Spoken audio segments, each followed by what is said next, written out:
our first topic of discussion is in regards to our favorite, or one of our favorites. We're talking about Deadmau5, and what we're going to talk about right now is it's counted as news as well, but I'll just share with the a little thumbnail here. So let me start. So this is about Deadmau5, Canadian artist, selling his catalogue for $55 million in a $55 million plus deal, it says. So this article was from the Hollywood Reporter, and this we have to credit Caitlin Houston, Canadian DJ, producer, mau5 boss, and entrepreneur Joel Zimmerman, aka Deadmau5, officially sold his catalog and record label to Create Music Group in a deal valued at around $55 million plus. Caitlin Houston gives more detail here and writes, quote, "The deal includes the sound recordings and copyrights of more than 4,000 songs and will see the formation of a joint venture to release future recordings by Deadmau5 and from mau5. Create Music Group will also remaster and re-release certain catalog pieces, explore licensing opportunities, brand partnerships, and work with emerging media such as gaming, VR, and live streaming." Then we have a quote here. When Deadmau5 put on that helmet, he didn't just create a brand, he sparked a movement. His vision redefined electronic music, pushing boundaries and reshaping the industry.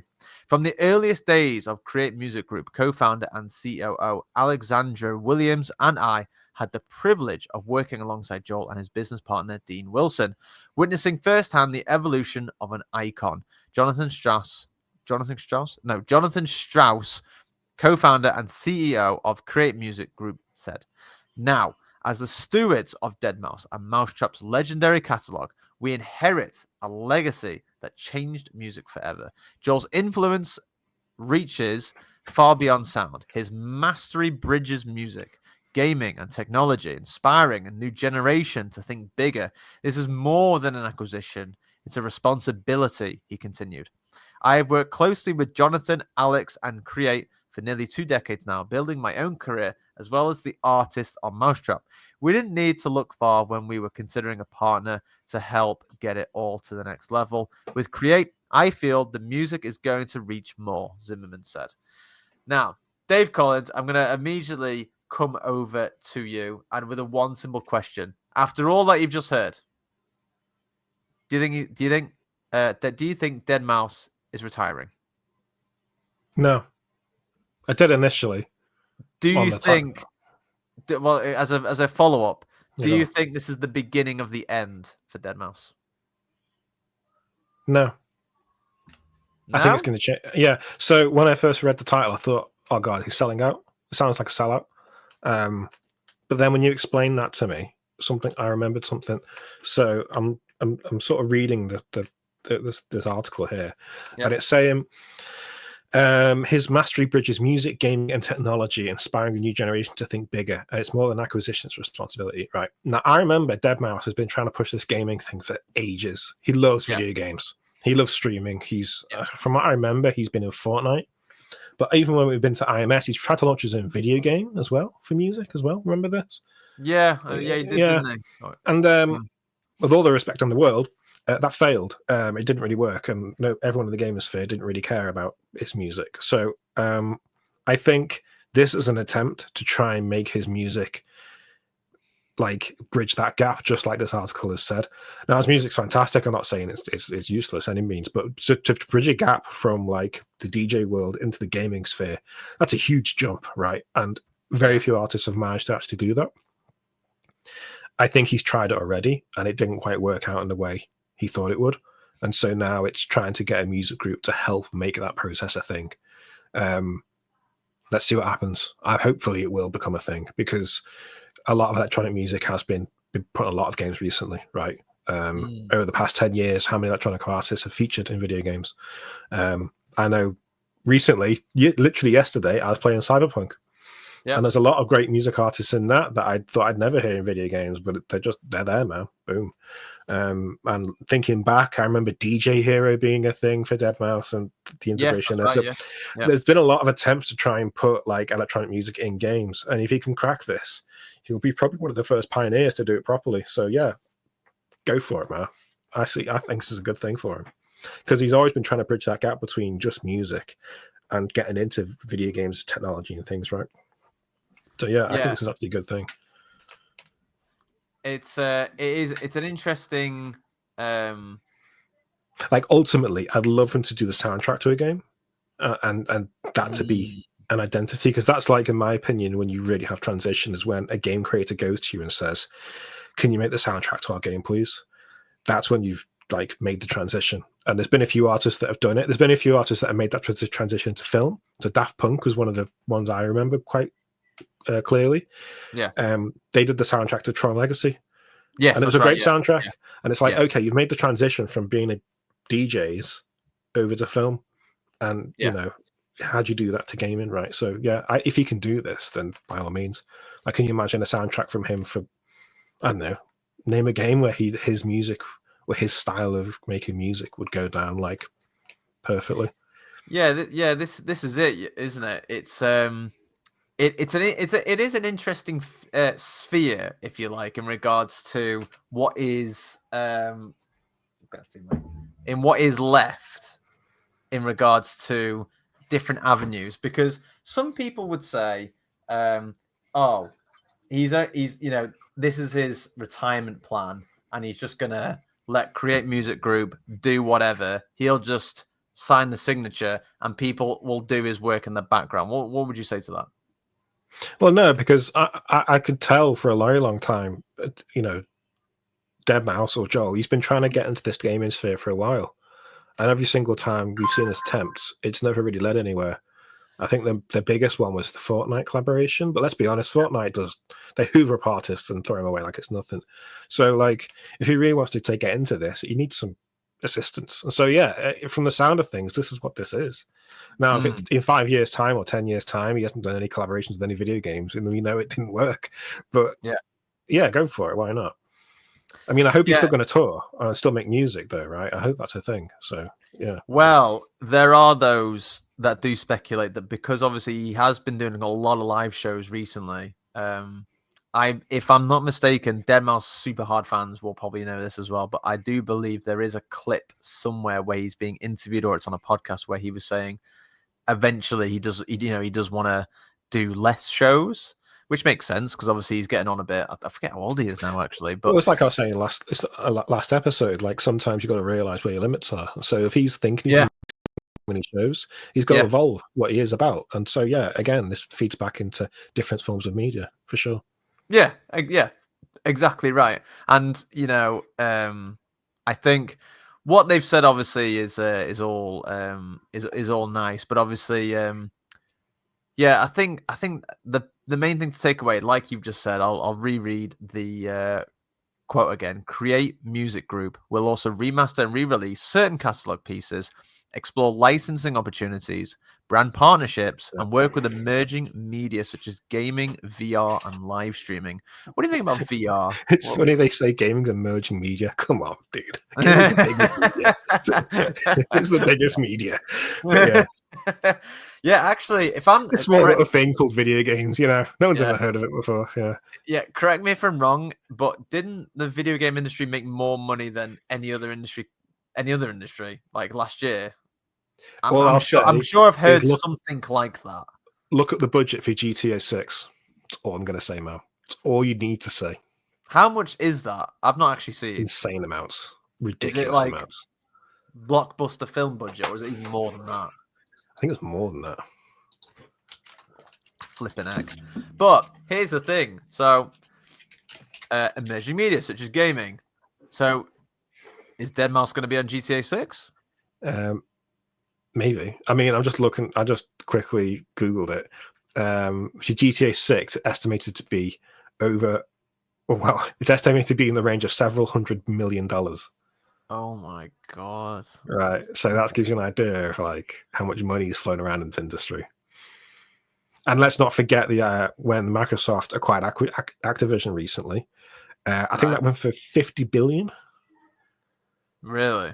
Yeah. So that's what the hell? Hang on, was it 50 billion or was it 5 billion? But it was a lot of money anyway. Yeah, right? It was a lot of dough. But correct me if I'm wrong though, and I get this always really confused now. So Microsoft bought Activision, but Activision owned Blizzard. Is that right? Yeah. So basically, Microsoft just owned them all. Oh yeah, we're going to get to a gaming podcast, and yeah, Microsoft. No, we're not going to go. We're not going to do it. Oh, here we go. No. You played Assassin's Creed Shadows recently? Let's get into it. You even game, bro? No, but this was one of the things that I thought, you know what, because I'm a huge fan. You're a huge fan as well. You know, it's definitely something that, and actually, as Caitlin Houston mentioned as well, that this is obviously also to do with mau5. So obviously, even it says here, quote, the record label has launched the careers of several popular dance music artists, including Skrillex, Rez, Noisia, Feed Me, and I.O. So technically, it's for them as well, so to speak. I thought Noisia was big before mau5, but fair enough. Yeah. Yeah, I think so too. But yeah. It's an interesting turn, but yes, of course, there are those that think this is the beginning of the end of Deadmau5. Others think he is transitioning to a new phase. Yeah, I think he's probably trying to transition into the gaming market. Yeah, we'll see what happens. I encourage it. Why not? Yeah, and I guess what's interesting is that if I'm not mistaken, there was a period where Rockstar Games was wanting to try and get loads of DJs involved by doing those. I forget what it is now. I remember seeing clips of like Tale of Us, like doing DJ sets there, and Solomon. Was it like for GTA Live or no GTA Online? I think one thing with like the thing with video games, right? I think this gets misunderstood quite a lot. Is when someone's making a game, they're making their piece of art, right? Yeah, and they want things to complement that art. So they don't make a piece of art so a DJ can showcase his work. They make a piece of art and then they choose artists to contribute to that art. And that's a big difference. And I think that's why a lot of people don't really understand like music and video games. So a good example of this, I'll always go back to it, is Wipeout. They made Wipeout and went, let's have a really cool futuristic soundtrack to complement this game. And then they picked tracks that suited the game. They didn't just pick the top 10 charts and put that in the game, right? They picked music they thought suited well, right? And I think that's a good example of a great music collaboration or a bad one. A bad one would be like the latest FIFA game. Can you remember any of the tracks from the latest FIFA? I can't, right? And so that's a good example, right? There's definitely soundtracks out there where you could go, oh man, yeah, this fits perfectly. And other ones where you go, I can't even remember it. There's there is definitely an essence to that, and I know what you're saying there as well. I just think there were those that what am I trying to say? I'm trying to talk about Web3 because this is really like it really confuses me. So I'm not the person to talk about this. But what I'm going to mention is there was a time, especially during COVID, where people were doing live stream parties. And what they were doing they were creating Web3 spaces. I'm going to sound like such a dumbass to the pros here, but let me just... Web3 spaces. Web3 spaces, God me. Yeah, so basically Web3 online spaces where people could tune in to these live stream parties and they had their own little nightclub thing that people could tune into. Very nice idea, very cool and everything. And people were often like touting it to be like the future. Nah, that's depressing if that's the future, man. Oh my god. Well, do you think do you think that type of thing? Because like I feel like the VR live streaming thing that is referred to in this news article about Deadmau5, I have a feeling that I don't know whether it's striving towards that type of style of live streaming and party. They could be trying it. Yeah, they could be trying it. I think VR's dead now, personally. That's my opinion. I think it had a good run, but it's just not taken off. And I think what killed that ultimately is the PSVR 2 was the make or break. The PSVR 2 was like, it's in the mainstream, it's got all the market share. Can it make VR good? And it didn't.